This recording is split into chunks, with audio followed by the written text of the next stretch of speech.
To the builders, my sister-in-law said, raising her glass. She looked at my brother. She looked at Riss. She looked at my parents. Her eyes passed over me like I was a chair.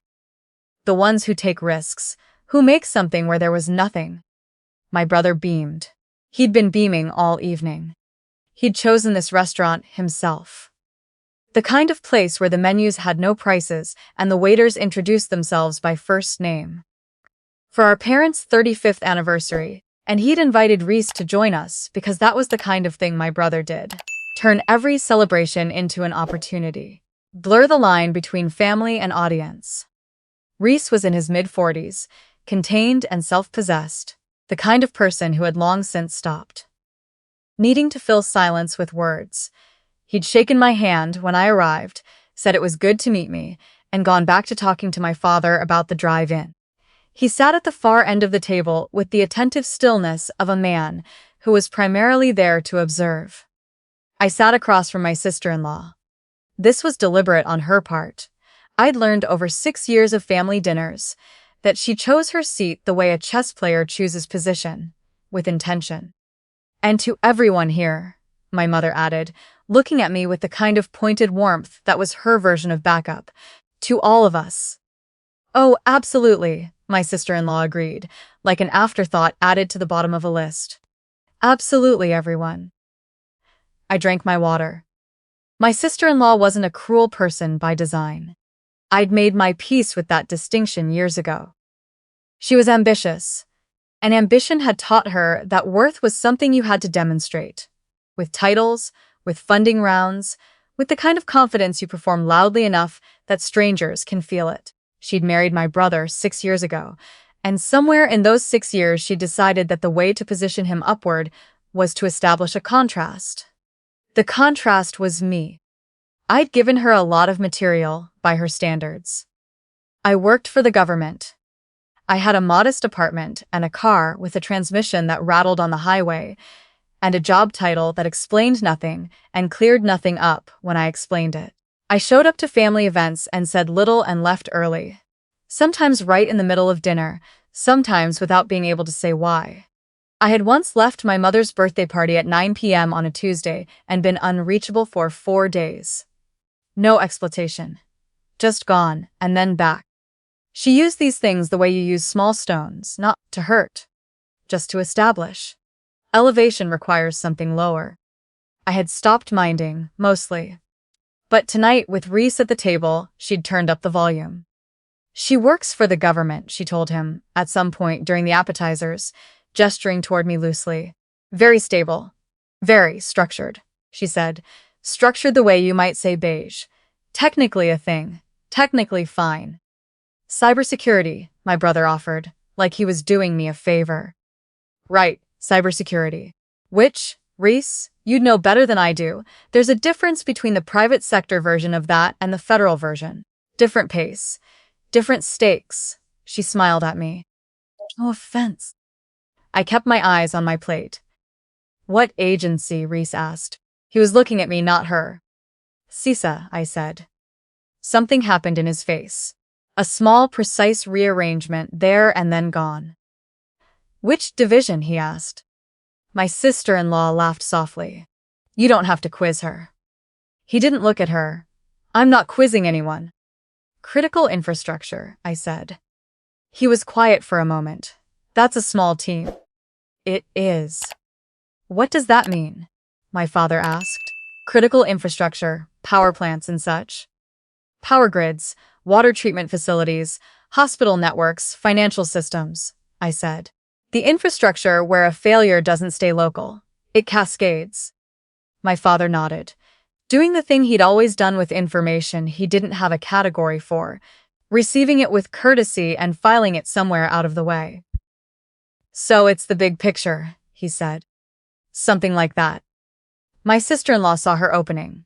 The thing is, she said, pivoting smoothly, Alara has always been very dedicated. She's missed things. We understand.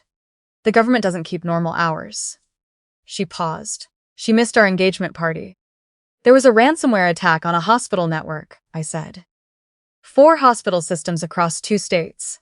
We had 72 hours to contain it before they lost access to patient records. Right. We understood at the time. You told my mother it sounded like an excuse, I said. Not then. About a year later at Thanksgiving. You said it sounded like something I made up to avoid events I didn't want to attend. The table went quiet. My mother set down her fork. My sister-in-law opened her mouth. I'm not bringing it up to embarrass you, I said. I'm just being accurate. Reese looked at me. He had shifted slightly in his chair, not toward me exactly, but not away, the alert kind of stillness. When did you join the program, he asked. 2018. He unfolded his hands on the table and then folded them again. Something deliberate in that movement. There was an incident, he said carefully. 2022. Multi-state. Pipeline grid management systems. Unauthorized command sequences had been introduced into the control layer. Cascading failure was projected within hours if left uncontained. My brother looked up. My firm was on the contractor side of the federal response, Reese continued. He was speaking to no one point on the table, the way you speak when you're reconstructing something from memory. We ran communications support for 2 of the agencies involved. The response moved unusually fast. Someone on the federal team had identified the injection vector in the middle of the night and had a patch framework distributed to field teams before 6 in the morning. He said it like he was reading back notes. Very controlled. The handle in the secure channel, he said. A38. I didn't confirm it. I didn't deny it. I picked up my water glass and kept my eyes level. 3 states, he said. The downstream impact, had it run 6 more hours, hundreds of thousands of residential users. Hospitals running lean on backup systems. Supply chains without buffer inventory. He looked at my sister-in-law then, directly. What you described as lower stakes, the slower-paced version? The incident I just described was contained because someone in this room was awake at 2 in the morning and made the right call in real time. The silence that followed was the high-pressure kind that comes when something true. Previously unspoken fills a room that wasn't built for it. My sister-in-law was looking at me. Her expression had something unfamiliar in it. You never said any of this, she said. I'm not allowed to, I said. That's the condition of the work. It happens, and it doesn't get a press release. We're family, she said. You could have told us something. I've been telling you something for 6 years, I said. I told you my job was important and classified and that I couldn't share details. You told people I filed incident reports at a desk job. Both of those things cannot be right. My father hadn't spoken since race began. He was looking at his plate. Dad, I said. He looked up. The expression on his face was the one people wear when they are remembering something they said and wishing they had chosen differently. Last year you asked if I'd ever thought about doing something more with my life. I said. You said it seemed like I was going through the motions. He was quiet. I was in the middle of a 6-month monitoring cycle on a water treatment facility that had been flagged for critical vulnerability, I said. I couldn't tell you that.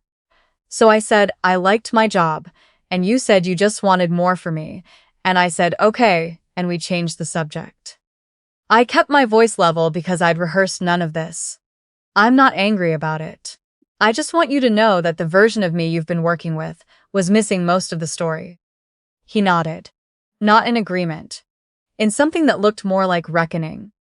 My mother said quietly, we should have asked more. My sister-in-law had set down her fork. I didn't know, she said. Genuinely, I didn't know. I know you didn't, I said. That's what I'm telling you. You didn't know, and you assumed that what you couldn't see didn't exist. I looked at her evenly. That's the part I found hard. The waiter came. We ordered. The conversation moved to other things.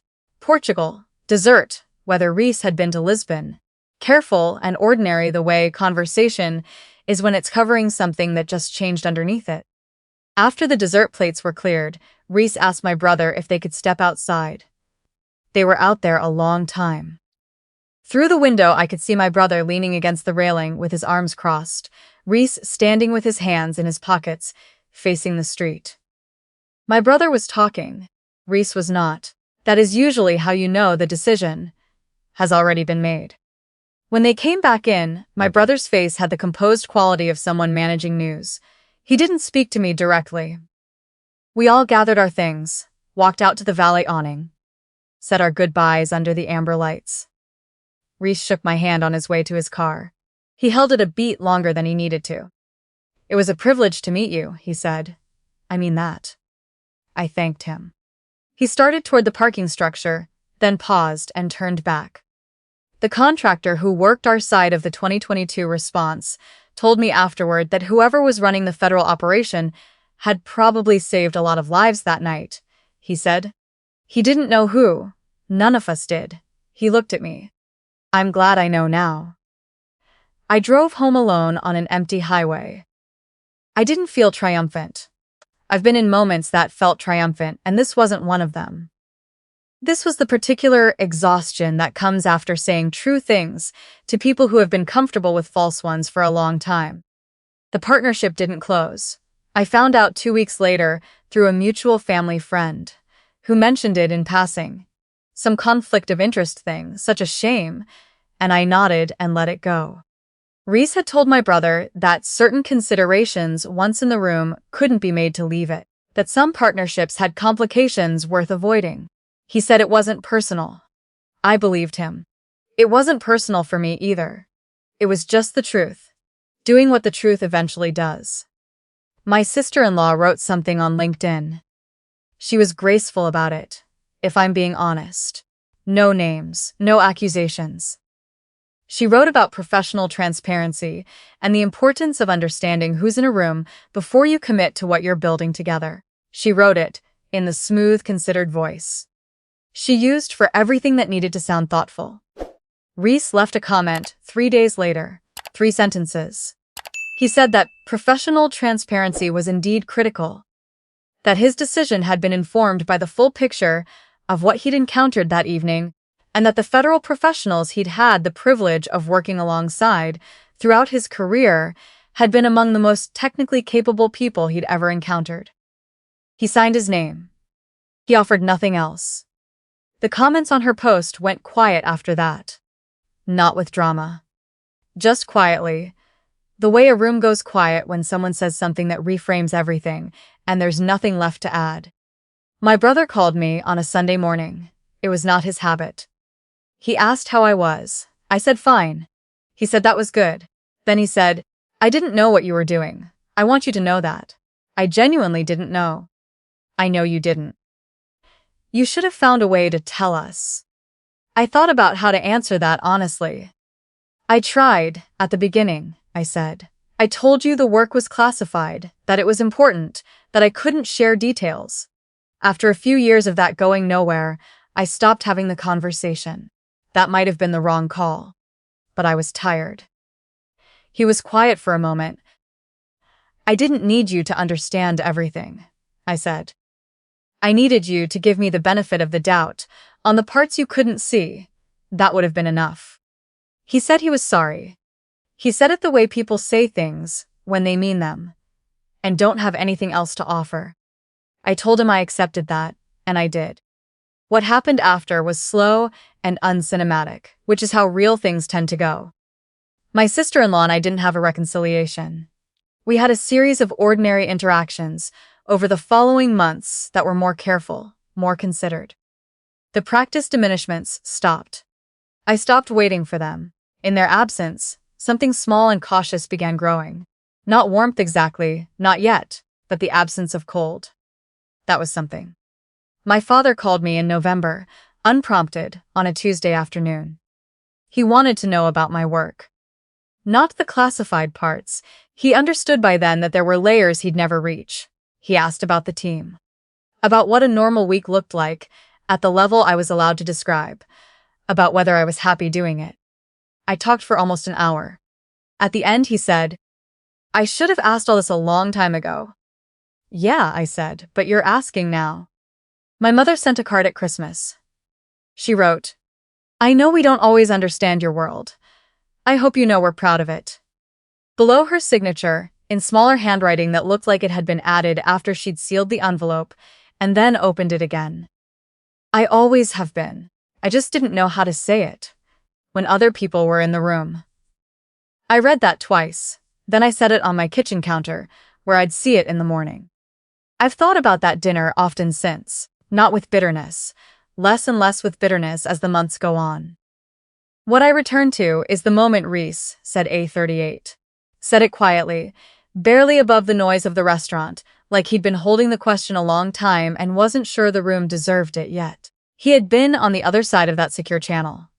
In the dark of a bad night, some anonymous federal analyst had been fast and calm and right when everything needed her to be. And then that analyst had shown up at a dinner table and been described as someone without real stakes, and he'd sat with that and waited, and then he'd asked. There is a specific way that truth surfaces when you stop wrestling it and simply let it have time. I've watched it in my professional life, a vulnerability that looked dormant, a system that seemed closed. And I've watched it happen in the personal one, too. You can narrate someone as small for years. You can get a whole room to nod, but the actual shape of a person doesn't bend to accommodate a story. It just waits.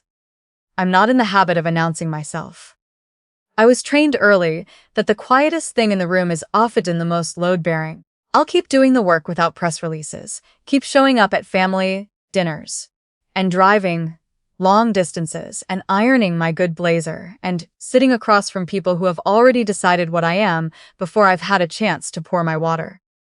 I've stopped trying to correct that in real time. It's not my job. The truth will get there. It always has.